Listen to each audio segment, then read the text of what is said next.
1.5 million. This is the rough average of New York City adults that do not read or speak proficient English. While the city is rich with all kinds of cultures and languages spoken every day, the work and life disadvantages are immense against those struggling with English literacy. This has become so much of a prominent issue that a local Bronx-based filmmaker has taken it upon himself to emphasize and expand upon the problems. I'm going to make a documentary about it. I didn't anticipate it being a feature, but several years later, here we are.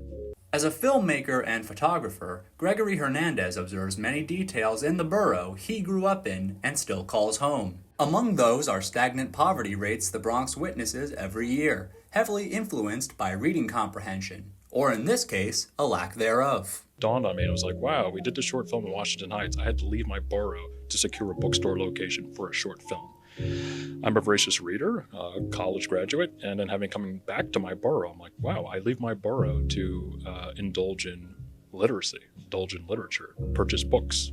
New York officials acknowledge that there is, in fact, a legitimate literacy problem. On a state level, approximately 3.9 million New York State residents are either functionally illiterate, reading below the 5th grade level, lack a high school diploma, or cannot speak English. State-provided data also indicates under 3% of people are being served through public funding. In addition to addressing the literacy crisis, film producers make sure to include ways residents are already working towards solving it. So in the movie, there's a lot of highlights of people who have initiatives of people, just bringing more books to people, making books more accessible.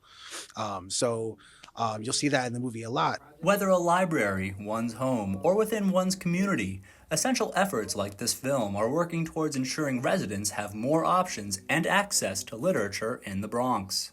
We are growing, we are blooming, we're doing terrific things, and those negative stereotypes, those are of the past. This is the present. Reporting from BronxNet, I'm Chris Cumella.